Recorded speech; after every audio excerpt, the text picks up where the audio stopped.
Hey everyone, it's V. Welcome back to my channel. So today I'm going to be reading Neville Goddard's book called Prayer, the Art of Believing, and I'm going to be doing a chapter a day. But before I get into it, I want to touch on, if you don't know who Neville Goddard is, I highly suggest listening and learning about these techniques because this will literally change your life. So Neville Goddard was like an influential teacher, a mystic, an esoteric teacher, I guess, if you will, during the 1930s, 40s, 50s. And he taught that imagination and feeling is the creation to things. And he would have seminars and teach his students techniques on creating things in their life. He would even ask his students to try and disprove him, do this technique and prove me wrong. But some of his students would say, yeah, I'm going to prove you wrong because this is BS, this stuff doesn't work. But it ended up happening to them, even if they didn't want to, even if they wanted to prove him wrong, the techniques still worked for them. For example, the ladder technique is a technique where you lay in bed before you fall asleep and you visualize yourself and you mentally feel as if you're walking up a ladder, and you do this every single night before you go to bed for 3 to 7 days, and you write sticky notes everywhere during the day. I will not climb a ladder. And even if you don't want to climb a ladder, you end up climbing a ladder. A ladder will literally appear in your reality. I have done this exercise 2 times, and both times there was a ladder in my reality the next day. The second time I did it, it took 2 days, and I stopped doing it because it freaked me out.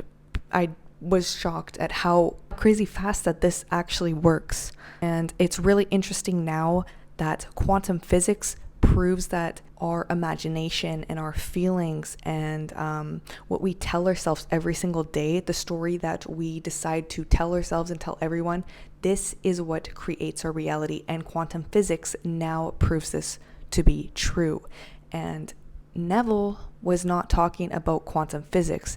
His teacher was actually a rabbi from Ethiopia, a Jewish rabbi. And so a rabbi is someone who knows the Bible inside and out and teaches the Bible. So, and Neville wasn't really a believer, I don't think. He was more into occultism. But Abdullah, who was the rabbi who taught Neville the techniques to create what you want in your life, he started doing it. And at first, he didn't really grasp the concept. He was kind of arguing with his mentor, like, this doesn't work. Your techniques aren't working. And he stuck to the plan. He stuck to the technique that Abdullah gave him. What Abdullah would tell everyone is imagination is the key to creation. Act as if you are already where you want to be. This is what he taught Neville many times over and over, because Neville wanted to go to Barbados to see his family, but he had no money. He was broke. He barely had money for food. He didn't know how he was going to get to Barbados, or he didn't even have clothes or shoes to buy for Barbados, because I think he wanted to go there for Christmas or something. And he told his mentor, Abdullah, I don't have these things. How am I going to get there? And Abdullah said, stop. Tonight you will sleep as if you are already in Barbados. Sleep as if you are already there. Imagine when you're at night, you are already there. Okay? And during the day, act as if you are already there. And it took Neville a while to understand this concept of acting as if you were already there, like sleep as if you were in Barbados. And then, after doing this technique a few nights, he gets a call from his brother, I believe. I don't entirely remember the story to a T, but his brother sends him money to go to Barbados. And he ends up getting a first-class seat on the ship to Barbados and money for food, money for new clothes, and everything. It's really incredible. And so what he learned from Abdullah, Neville has been teaching through the 1930s, 40s, and 50s. And I think he passed away in the 1970s. But Neville Goddard is so well known for feeling is the secret, the law of assumption, assuming what it is that you want, creating what you want through your imagination and feelings. And his techniques truly do work. There's so many different side elements to like people taking his techniques and putting a spin on it. But the whole thing comes down to is that the story that you tell yourself over and over again will show up in your reality. This is also true with the law of attraction. This is also true with praying to God. You're believing that God will give you something and you will get it.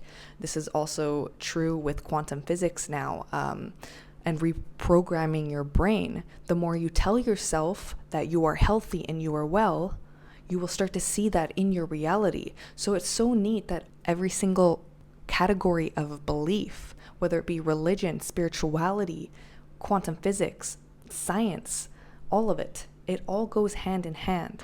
But I must digress now because I'm going on a little bit of a rant. This stuff gets me so excited because for most of my life, I have been into manifestation and energy work and spirituality and a little bit of religion, like trying to decode the Bible. Also, I want to mention Neville used the Bible not as a storyline, but he looked at the Bible as the human psyche. And that is why I truly enjoy Neville's teachings, because one, they work, and two, he uses the Bible as like a guidebook of how to get what you want in life, and that God is within you and you are a part of God. God is not something outside of you that you ask and you beg him for help. God is within you and you have that power. The power of God is within you and you have the power to create what you want because God willed you to have that power. If you're not spiritual, you could say your higher self or the universe is within you.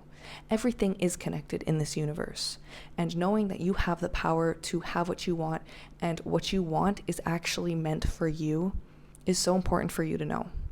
Okay, now I'm going to digress and let's get into chapter 1 of this book. Chapter 1, the Law of Reversibility. Prayer is an art and requires practice. The first requirement is a controlled imagination. Parade and vain repetitions are foreign to prayer. Its exercise requires tranquility and peace of mind. Use not vain repetitions. For prayer is done in secret, and thy Father which seeth in secret shall reward thee openly. The ceremonies that are customarily used in prayer are mere superstitions and have been invented to give prayer an air of solemnity. Those who do practice the art of prayer are often ignorant of the laws that control it.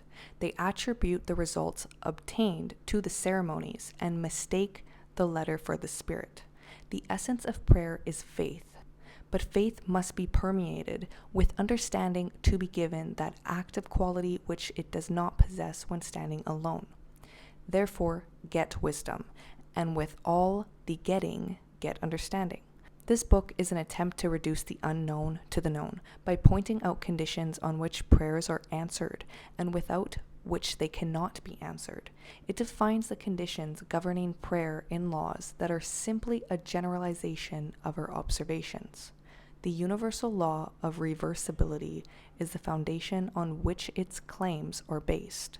Mechanical motion caused by speech was known for a long time before anyone dreamed of the possibility of an inverse transformation, that is, the reproduction of speech by mechanical motion, the phonograph.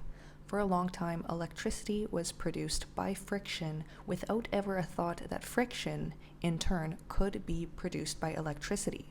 Whether or not man succeeds in reversing the transformation of a force, he knows, nevertheless, that all transformations of force are, in fact, reversible. If heat can produce mechanical motion, so mechanical motion can produce heat. If electricity produces magnetism, magnetism too can develop electric currents. If the voice can cause undulatory currents, so can such currents reproduce the voice, and so on. Cause and effect, energy and matter, action and reaction are the same and interconvertible. This law is of the highest importance because it enables you to foresee the inverse transformation once the direct transformation is verified.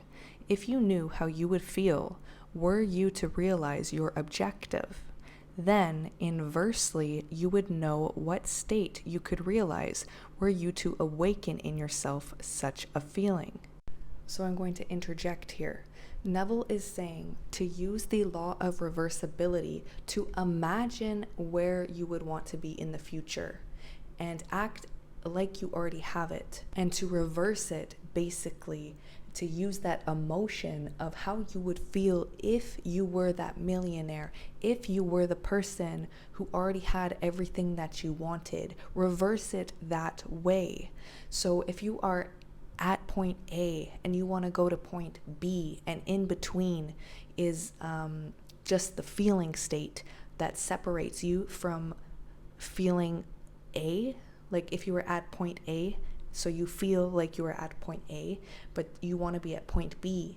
So how would it feel if you were at point B is basically what he's saying. Use the law of reversibility to feel as if you already have it and focus on that feeling. And through the law of reversibility, you will get that outcome eventually because you're focusing on the point B emotional state of being. The injunction to pray, believing that you already possess what you pray for, is based upon a knowledge of the law of inverse transformation. If your realized prayer produces in you a definite feeling or state of consciousness, then inversely, that particular feeling or state of consciousness must produce your realized prayer. Because all transformations of force are reversible, you should always assume the feeling of your wish fulfilled. Let me repeat that. Because all transformations of force are reversible, you should always assume the feeling of your wish fulfilled. You should awaken within you the feeling that you are and have that which you desire to be and possess. This is easily done by contemplating the joy that would be yours were your objective an accomplished fact, so that you live and you move and you have your being in the feeling that your wish is already realized. The feeling of the wish fulfilled, if assumed and sustained, must objectify the state that would have created it. This law explains why faith is the substance of things hoped for, the evidence of things unseen, and why, this is a quote from the Bible, I believe, he calleth things that are not seen as though they were, and things that were not seen become seen. Assume the feeling of your wish fulfilled and continue feeling that it is fulfilled until it objectifies itself. So hold on to the feeling of the wish fulfilled, guys, until you see it objectify into your reality. It has to, according to the law of reversibility.